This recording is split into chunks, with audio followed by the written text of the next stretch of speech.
He spent millions of dollars chasing one title, not another film award, not another Oscar, a Knicks championship. The Naismith Basketball Hall of Fame officially honored him as a super fan. He even traded trash talk with Michael Jordan and Kobe Bryant. Reggie Miller's iconic choke gesture was aimed directly at him.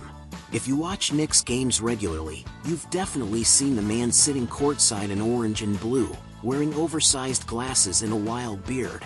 That man is Spike Lee. The Oscar-winning filmmaker carries another title he values even more, the most famous Knicks fan on the planet. Spike Lee was born in 1957. At 8 years old, he walked into Madison Square Garden for the first time. He never really left after that. Now, at 69 years old, he has witnessed nearly every high and low of Knicks basketball over the past half-century. He grew up watching the Knicks win championships. He stayed loyal when the franchise spent years trapped in mediocrity. The name Spike seemed to fit him perfectly. Sharp, stubborn, always carrying a rebellious edge.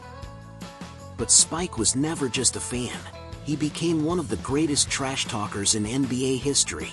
At Madison Square Garden, visiting superstars rarely escaped his verbal attacks.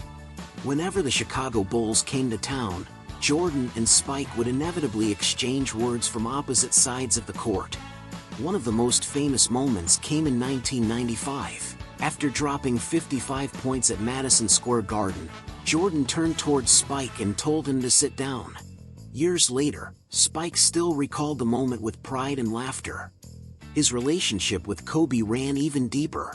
In 2009, Spike directed the documentary Kobe Doing Work. It remains one of the few basketball documentaries he ever made about an individual player, but friendship never stopped the trash talk. During the Lakers-Knicks game in 2015, Kobe looked at New York's struggling triangle offense and shouted towards Spike, "That's not a triangle, that's a square." Afterward, Kobe joked that every trip to New York motivated him to play harder because he never wanted to give Spike the chance to brag about a Knicks victory. But if there's one rivalry that defines Spike's basketball story, it's his legendary feud with Reggie. Older Knicks and Pacers fans can practically recite it from memory.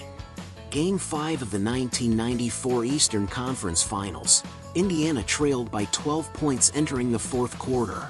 Sitting courtside, Spike spent the entire game relentlessly trash-talking Reggie. Eventually, he woke up the wrong guy. Reggie exploded. He went 5 for 5 from 3 in the fourth quarter, scored 25 points in the period alone, and led Indiana to an unforgettable comeback victory inside Madison Square Garden. After burying a dagger 3, Reggie turned toward Spike. He wrapped both hands around his throat and delivered the iconic choke gesture. One of the most memorable celebrations in NBA history was born. For Knicks fans, it became a nightmare they'll never forget. Yet for all his loyalty to the Knicks, Spike has never hidden his love for basketball itself. Sometimes that love even requires briefly betraying his own team.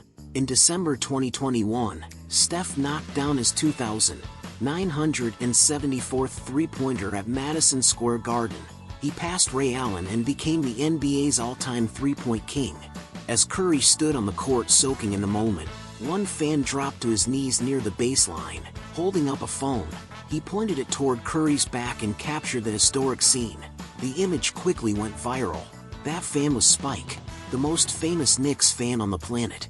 Back in 1985, when New York drafted Patrick Ewing with the first overall pick, Spike bought his first season ticket. His seat was way up in the blue section, the cheapest seats in the building. As his career flourished, his seats moved closer and closer to the court. Eventually, he reached the front row, and eventually became part of the Garden itself. Today, Spike spends an estimated $300,000 a season on Knicks tickets. Over the decades, his total spending on Knicks games has reached millions of dollars. In 2024, he was officially honored by the Naismith Basketball Hall of Fame as a super fan. And now, in 2026, the Knicks have finally returned to the NBA Finals. He sits once again in the seat he knows best, watching a team that grew old alongside him, following them through decades of heartbreak, disappointment, and hope. And now, at last, watching them stand on the NBA's biggest stage. Just like his name, Spike. Sharp, persistent, impossible to ignore, he has become part of the fabric of Madison Square Garden itself. No one can imagine Knicks basketball without him sitting courtside, and after all these years, Spike Lee is still exactly where Knicks fans expect him to be. Courtside, watching, waiting for the next chapter.